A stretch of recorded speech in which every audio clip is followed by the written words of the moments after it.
dans un village niché au creux des collines verdoyantes de Mbeya, vivait Zuri. Âgée de 19 ans, elle était une vision de grâce et de force, ses vêtements aux couleurs éclatantes, un panier multicolore noué autour de sa taille et un bustier assorti, reflétant l'âme vibrante de son peuple. Son turban, un chef-d'œuvre de tissu orange, bleu et vert, était orné de motifs ancestraux, un héritage transmis par sa mère. Ses yeux, profonds comme les lacs cachés dans les montagnes, portaient les rêves d'un avenir incertain, et son sourire, rare mais lumineux, réchauffait les cœurs des villageois. Mbeya était un lieu où la terre semblait respirer, où chaque maison de terre battue abritait des rires, des chants et des histoires. La rivière qui serpentait à travers le village, bordée de bananiers et de fougères, était la veine de leur vie.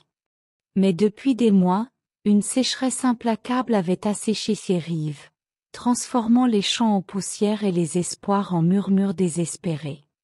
Les récoltes de manioc et de maïs, autrefois abondantes, ne donnaient plus que des tiges flétries, et les troupeaux maigrissaient sous un soleil impitoyable.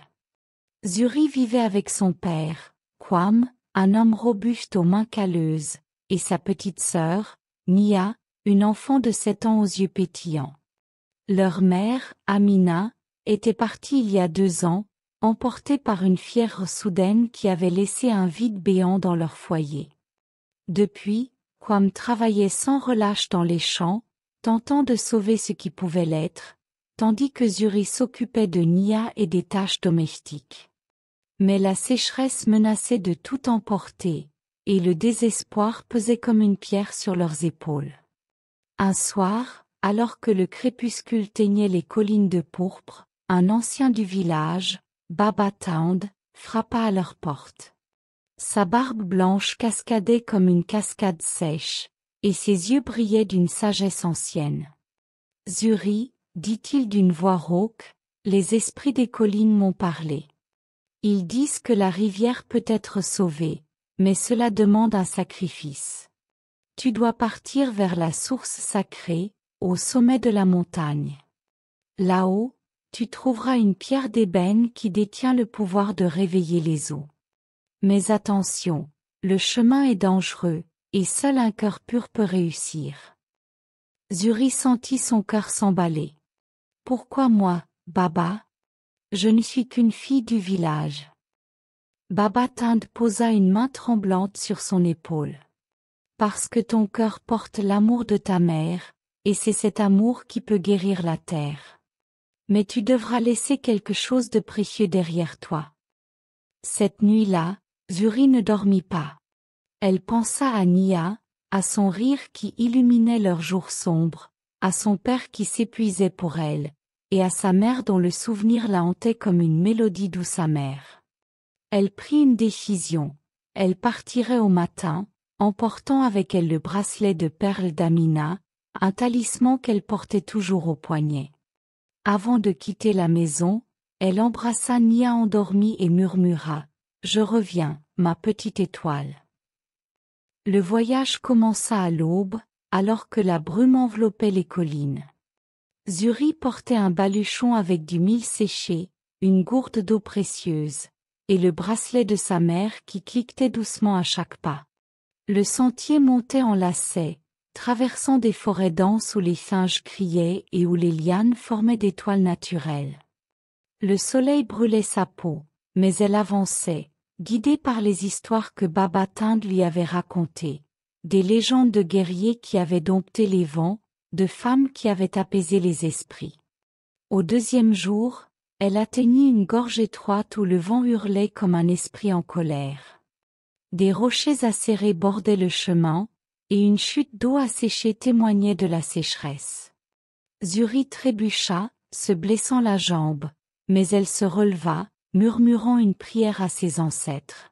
« Mère, si tu m'entends, donne-moi la force. » Une brise soudaine caressa son visage, comme une réponse, et elle sentit une chaleur réconforter son cœur. Le 3e jour, elle arriva au sommet. Devant elle s'étendait une clairière entourée de falaises, où une petite source murmurait faiblement. Au centre, une pierre noire, lisse comme l'obsidienne, brillait sous les rayons du soleil. Mais une ombre se dressa, une silhouette voilée, aux yeux brillants comme des braises. « Je suis l'esprit gardien, » dit-elle d'une voix grave. « Tu veux réveiller la rivière, mais cela a un prix. Que donneras-tu en échange ?» Zuri sentit une douleur aiguë dans sa poitrine. Elle pensa à Nia, à son père, à sa mère. Puis elle comprit. Avec des larmes aux yeux, elle détacha le bracelet de perles et le tendit à l'esprit. « C'est tout ce qui me reste d'elle, » dit-elle. « Prenez-le, mais sauvez mon peuple. » L'esprit prit le bracelet, et un silence profond enveloppa la clairière. Puis, un grondement secoua la terre, et l'eau jaillit de la source, cascadant dans la vallée. Mais le prix fut immédiat. Zuri sentit une faiblesse l'envahir, comme si une partie d'elle s'était envolée avec le bracelet. Elle tomba à genoux, pleurant la perte de ce lien avec sa mère. Pourtant, une voix douce résonna. « Ton sacrifice est noble, Zuri. Ton amour vivra dans la rivière. » Lorsqu'elle rouvrit les yeux, l'esprit avait disparu, et le bracelet reposait à ses pieds, intact. Elle redescendit, épuisée mais déterminée. À son arrivée à Mbeya, les villageois l'accueillirent avec des cris de joie. La rivière coulait à nouveau, ses eaux scintillantes irriguant les champs. Kwam serra Zuri dans ses bras, les larmes aux yeux, tandis que Nia dansait autour d'elle. Mais Zuri savait que quelque chose avait changé.